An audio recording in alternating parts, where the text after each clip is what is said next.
de vous parler aujourd'hui du syndrome néphrotique cortico-résistant, qui est une pathologie qui pose énormément de problèmes pour les pédiatres, essentiellement les néphropédiatres, que ce soit sur le plan diagnostic étiologique ou bien sur le plan thérapeutique.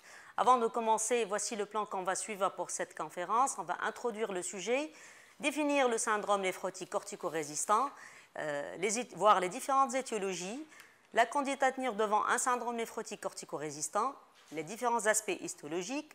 Le gros morceau, c'est la prise en charge thérapeutique et on va conclure par le pronostic de cette pathologie.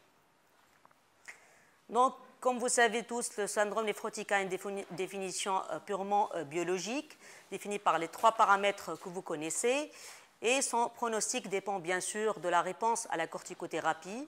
Fort heureusement que la majorité des cas de syndrome néphrotique répondent à la corticothérapie, et dans 15% des cas, on a un syndrome néphrotique cortico-résistant. Le syndrome néphrotique cortico-résistant, c'est une entité très hétérogène dont on distingue actuellement 2 formes, une forme génétique et une forme immunologique. Cette entité représente un véritable challenge thérapeutique pour les néphropédiatres et malheureusement l'évolution globale vers l'insuffisance rénale se fait dans la moitié des cas. Comment définir le syndrome néphrotique cortico-résistant? Nous, on continue à suivre la définition de la Société française de néphrologie pédiatrique. Vous savez tous qu'on définit le syndrome néphrotique cortico-résistant par la persistance du syndrome néphrotique après un traitement d'une corticothérapie orale à la dose de 60 mg par mètre carré par jour pendant 4 semaines, suivi de 3 bolis de méthylprénisolone un jour sur 2. Et l'évaluation se fait au 8e jour, post-3e bolus. Si vous avez une persistance du syndrome néphrotique, après à J8, post-3e bolus, on est dans le cadre d'un syndrome néphrotique cortico-résistant. Vous allez trouver d'autres définitions dans les différents papiers, surtout anglo-saxons. Certains définissent la cortico-résistance après un traitement oral de 4 semaines, d'autres après un traitement de 8 semaines. Chose importante à dire, c'est qu'il faut définir la cortico-résistance primaire initiale, chose qu'on va parler dans cette conférence, et la cortico-résistance secondaire, c'est une autre entité, et c'est une entité due le plus souvent à la malobservance thérapeutique. C'est un syndrome néphrotique initialement corticosensible, et en raison de la malobservance, ça a évolué vers la cortico-résistance secondaire. Pour les étiologies, on a 2 grands chapitres, c'est les causes génétiques et les facteurs circulants. Mon ami a parlé tout à l'heure des causes de la génétique. Juste un rappel que jusqu'à maintenant, il y a plus de mutations de 70 gènes qui codent pour les protéines du podocyte. Le podocyte, donc je vous rappelle que c'est une cellule épithéliale au niveau du feuillet de la capsule de Bowman. Il y a des ramifications qui sont les pédicelles, et entre les pédicelles, il y a ce qu'on appelle le diaphragme de fente. Voici une image plus illustrative. Donc voici le podocyte. Les différents gènes se trouvent surtout au niveau du diaphragme de fente. Mon ami a parlé donc des gènes au niveau du diaphragme de fente, c'est le NPHS1 qui est responsable du syndrome néphrotique congénital, le NPHS2. Ce sont les principaux gènes au niveau des protéines au niveau du diaphragme de fente. Il y a aussi des gènes au niveau du noyau, comme le WT1. Il y a des gènes mitochondriaux et des gènes au niveau du cytosquelette. Donc il y a plein de gènes, jusqu'à maintenant plus de 70 gènes, mais il faut savoir qu'il y a seulement 30% des syndromes néphrotiques cortico-résistants sporadiques qui présentent une mutation. On va juste rappeler quelques formes syndromiques du syndrome néphrotique. Donc, le syndrome de Nys-Drash, vous l'avez vu avec Dr Jalouli, qui associe une triade, une sclérose mésangère diffuse, une tumeur de Wilms avec un pseudo-hermaphrodisme masculin. Le syndrome de Pearson, qui a associé à un syndrome néphrotique qui a une microchorie. Le Nail-Patella syndrome, vous l'avez bien vu avec Dr Fergeli dans le cas clinique, qui associe donc des angles dysplasiques, et anomalie de rotule qui peut être absente ou hypoplasique. Et ce sont des syndromes qui se voient chez le nourrisson, surtout en cas de syndrome néphrotique congénital et infantile. Le dernier syndrome, c'est le syndrome de May-Eglin et apparenté. Ce sont des syndromes qui donnent un syndrome néphrotique corticorésistant avec une thrombopénie et des macroplaquettes sur le frottis. Bien sûr, il y a d'autres syndromes. Il y a des atteintes mitochondriales comme dans le MELAS syndrome et le LEC syndrome et le syndrome de Galloway. Et vous avez vu une illustration de ce syndrome dans le cas clinique qui a précédé les deux conférences. Comment procéder pour cette étude génétique? Bon, actuellement, avant, on faisait l'étude génétique en fonction de l'âge d'installation en fait, de la syndrome néphrotique. Si vous avez un syndrome néphrotique congénital, vous allez commencer par rechercher le NPHS1, c'est le gène de la néphrine. En cas de négativité, vous allez rechercher les autres gènes. Par contre, en cas de syndrome néphrotique infantile ou chez l'enfant, le premier gène à rechercher, c'est le NPHS2, c'est le gène de potocine. Et les autres, s'il est négatif, on recherche le NPHS1 et le WT1. Chez l'adolescent, par contre, il faut élargir la recherche et rechercher d'autres gènes. Mais actuellement, les derniers papiers parlent d'une recherche globale. On fait tout le panel. Donc, et ça coûte aussi, sur le plan économique, c'est équivalent sur le plan économique. Cette étude génétique, quand est-ce qu'il faut la faire? Dans le dernier papier publié en 2018, il y a plusieurs indications de l'étude génétique en matière de syndrome néphrotique corticorésistant.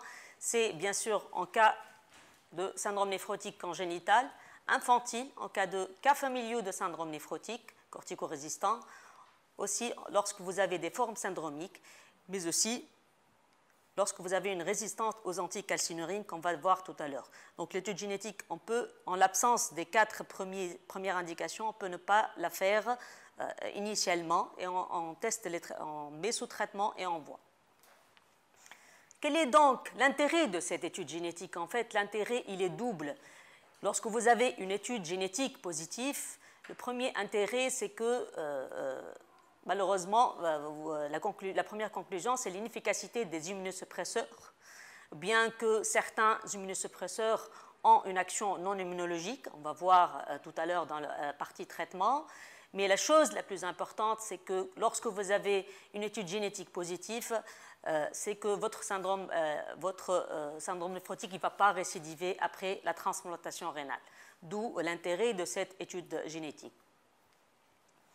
Après les causes génétiques, la deuxième cause du syndrome néphrotique corticorésistant, c'est le fameux facteur circulant qu'on n'arrive pas à identifier jusqu'à maintenant, mais il y a des arguments en faveur, à savoir la rechute de certains patients avec syndrome néphrotique idiopathique qui sont transplantés, mais aussi l'absence de survenue d'un syndrome néphrotique lorsqu'un patient reçoit le rein d'un donneur décédé avec un syndrome néphrotique actif.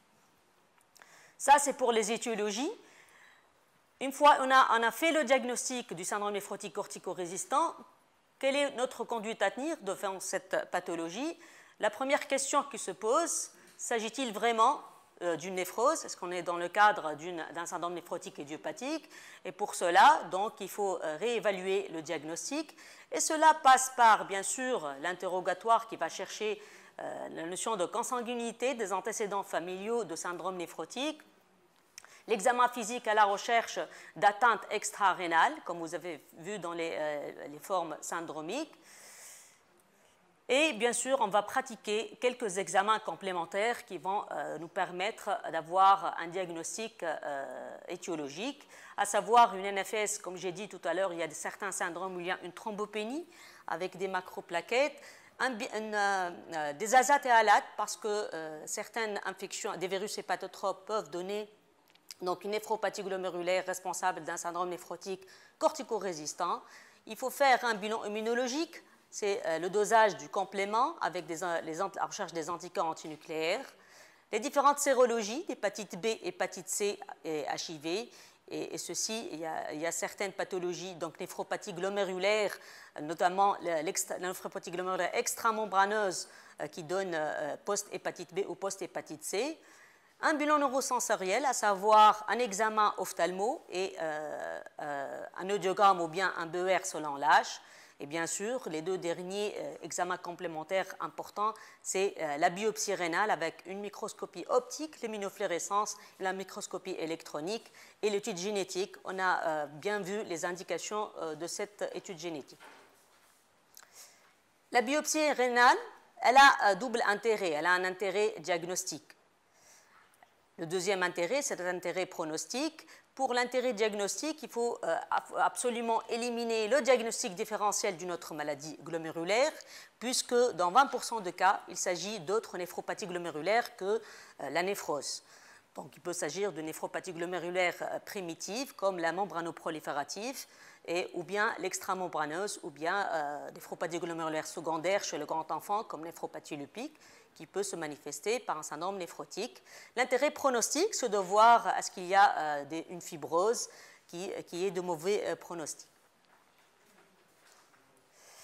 Les atteintes de la néphrose, vous le connaissez, c'est les trois types. Il y a le segmentaire focal, la LGM et la prolifération mésangiale. Les deux premières sont les plus fréquentes. Après les étiologies et la conduite devant un syndrome néphrotique corticorésistant, on passe au chapitre traitement, dont le but est d'obtenir une rémission complète, mais parfois on est satisfait même d'une rémission partielle. Et là, je vous rappelle les différentes définitions. Je vous rappelle que la rémission complète est définie par une protéinurie de 24 heures inférieure à 3 à 5 mg kg, avec une albuminurie au-delà de 30. Et la rémission partielle, c'est diminution du débit de la protéinurie avec une albuminurie supérieure à 25 g. Le traitement repose sur un traitement immunosuppresseur et un traitement non immunosuppresseur. Voici la dernière mise au point sur le traitement publié en 2021. Il y a d'autres mises au point qui sont plus anciennes. On commence par le traitement non immunosuppresseur et ça repose surtout sur les inhibiteurs de l'enzyme de conversion et c'est une recommandation de grade B. Donc on va prescrire les IEC parce que les IEC ont un effet antiprotéinurique. Les ARA2 sont laissés en deuxième intention en cas d'effet indésirable des IEC, surtout la toux qui est gênante. Quels sont les traitements immunosuppresseurs dont on dispose pour traiter le syndrome néphrotique corticorésistant? Le chef de file, c'est les inhibiteurs de la calcinurine, suivi du mycophénolate mofétyle, le cyclophosphamide, le rituximab et d'autres immunosuppresseurs. Et on va commencer par les inhibiteurs des calcinurines qui sont introduits depuis plus de 30 ans. C'est le traitement de première intention dans le syndrome néphrotique corticorésistant, mais malheureusement, ce n'est pas efficace à 100% et la rémission elle est partielle ou complète elle est variable entre 30 et 80% des cas. Quel est le mécanisme d'action de ces inhibiteurs de calcinurine? En fait, il y a deux mécanismes. Un mécanisme immunologique qui est le blocage du signal au niveau des lymphocytes T et un mécanisme non immunologique par action directe sur le podocyte. Ces inhibiteurs de calcinurine vont se lier à des cytophilines, ce qui va entraîner un blocage de la voie de la calcinurine phosphatase, ce qui va donc entraîner une inhibition de la production d'interleukine 2 et donc inhiber l'activation de ces lymphocytes. Le protocole qu'on est en train de suivre pour la cyclosporine, c'est le protocole de NIOD. C'est l'association de la cyclosporine à la dose initiale de 150 mg par mètre carré par jour. C'est la dose initiale, on peut arriver jusqu'à 200 mg par mètre carré, associée à une corticothérapie, à la prédnisone, 30 mg par mètre carré par jour pendant un mois, puis un jour sur deux pendant 5 mois. À côté de pour la durée du traitement, il y a certaines recommandations. Actuellement, on recommande une durée minimale du traitement 6 mois. Si au bout de 6 mois, on n'arrive pas à avoir une rémission même partielle, on peut arrêter ce traitement puisqu'il est inefficace dans la majorité des cas. Par contre, si vous avez une rémission même partielle, vous pouvez poursuivre ce traitement pendant au moins 12 mois. En cas de bonne réponse à ce traitement, la cyclosporine sera poursuivie pendant 24 à 36 mois. À côté de la cyclosporine, le deuxième inhibiteur de calcinurine, c'est le tacrolimus, le Prograf. Il se donne aussi en 2 prises. Pour ces 2 traitements, il ne faut pas oublier de faire le monitorage qui va nous aider pour voir l'observance thérapeutique et modifier la dose du traitement. Pour le T0 de la cyclo, il est variable. Vous trouvez dans certains papiers entre 80 à 150, parfois entre 100 et 200. L'essentiel, c'est qu'il soit au-delà de 250. Il ne dépasse pas 300 nanogrammes par millilitre. Et pour le tacrolimus, c'est un T0 entre 4 à 8 nanogrammes par millilitre. L'avantage de la cyclo, c'est qu'il y a une forme solution pour le nourrissant. Le Prograf, il n'y a pas de forme solution. Est-ce qu'il y a une différence entre la cyclo et la tacrolimus? D'après l'étude Cochrane en 2010, il y a une efficacité similaire. Par contre, dans un papier publié en 2009, le tacrolimus semble supérieur à la cyclo en matière moins d'effets indésirables et moins de risques de rechute. Il y a des effets indésirables propres à la cyclo, à savoir avoir des effets esthétiques comme l'hyperplasie gingivale et l'hypertrichose. Il y a aussi des effets similaires aussi bien pour la cyclo que le tacrolimus, qui est la néphrotoxicité. Le tacrolimus a aussi un effet secondaire propre à lui, qui est la possibilité d'un diabète induit. Juste un mot sur le mécanisme de néphrotoxicité des inhibiteurs de calcinurine. Cette toxicité rénale, elle est due à 2 atteintes, une atteinte vasculaire et une atteinte glomérulaire. Chose importante qu'on oublie parfois, c'est que ces médicaments, ces inhibiteurs de calcinurine, sont métabolisés par la cytochrome P450 et donc leur concentration peut être affectée par des traitements inhibiteurs ou inducteurs enzymatiques. Donc attention si vous associez à la cyclosporine un traitement par les macrolides, les inhibiteurs calciques ou bien des antiépileptiques.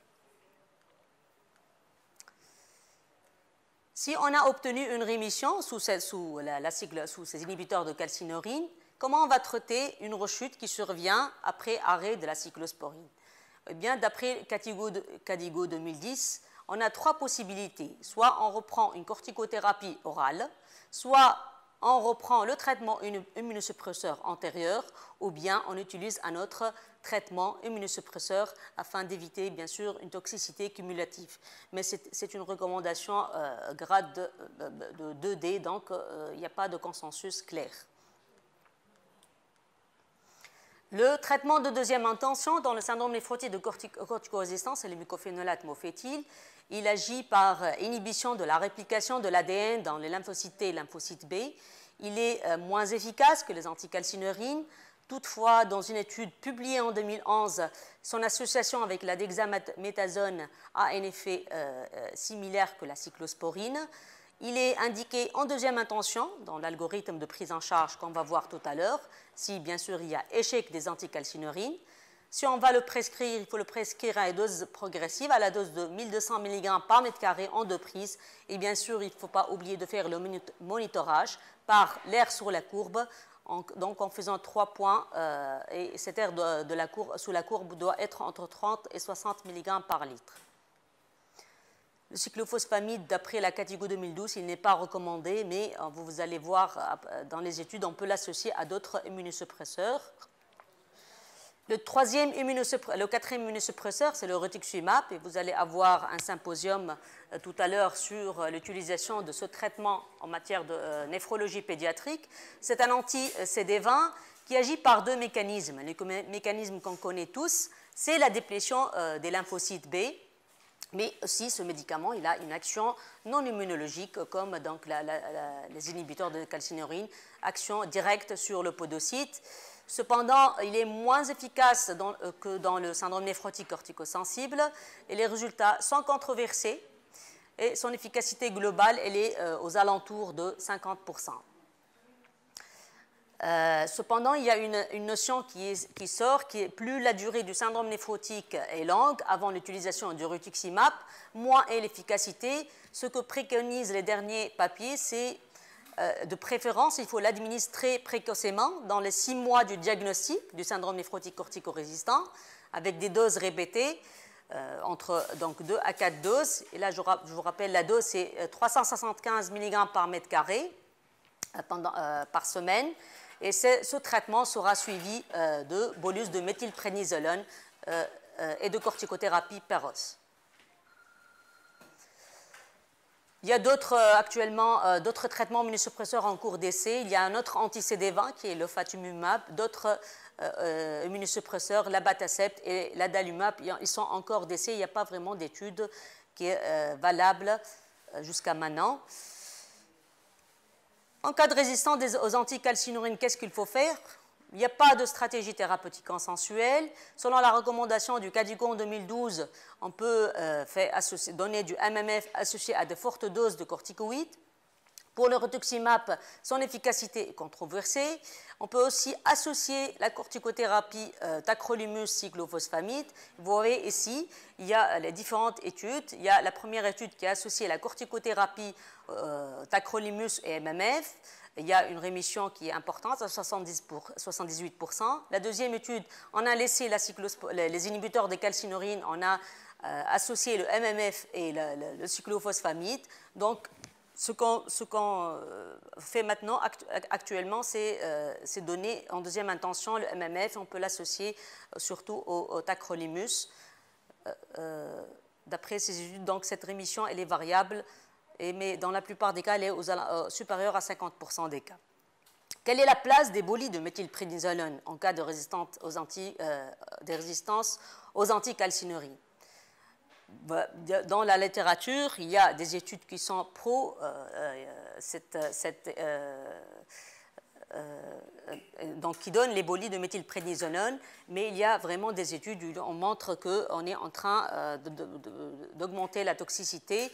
Toutefois, nous, dans le service, après une résistance aux anticalcinurines, on donne un traitement de deuxième intention qui sont les bolis de méthylprénisolone, surtout si on a obtenu une petite rémission partielle ou bien une amélioration du taux de protides, albumine et une chute de la protéinurie de 24 heures. Donc, c'est vraiment controversé dans la littérature. Voici un algorithme pour la prise en charge du syndrome néphrotique corticorésistant. Donc, si vous avez un syndrome néphrotique corticorésistant, vous allez commencer un traitement par les inhibiteurs des anticalcinurines. Si au bout de 6 mois, vous avez une rémission, tant mieux pour le patient, donc vous allez continuer le protocole. Si par contre, vous n'avez pas de rémission, vous allez faire l'étude génétique. Et si cette étude génétique s'avère positive, il y a une évolution, on va stopper l'immunosuppression et ça va être une évolution inéluctable vers l'insuffisance rénale. Mais comme je vous ai dit, il n'y a pas de récidive après transplantation rénale. Si par contre votre étude génétique elle est négative, là vous allez donner comme traitement de deuxième intention, vous allez ajouter le MMF à la cyclo ou bien arrêter la cyclo, ou bien après vous allez essayer aussi le rituximab. En fait, il n'y a pas de consensus clair et net, mais il faut essayer tous les traitements. S'il y a une bonne réponse, tant mieux pour le patient, sinon c'est l'évolution vers l'insuffisance rénale. Les autres traitements non immunosuppresseurs, il y a actuellement sont en cours d'essai. Il y a le sparsentan qui a un double antagoniste de l'endotoline et de récepteurs de l'angiotensine 2. On est en train d'essayer le galactose, les analogues de l'ACTH, des cellules souches mésenchymateuses rétinoïdes, c'est en cours d'essai. Autre mesure thérapeutique importante en cas de syndrome néphrotique et corticosistant, il ne faut pas oublier la vaccination antipneumococcique, puisque les sujets néphrotiques sont sujets à faire beaucoup d'infections.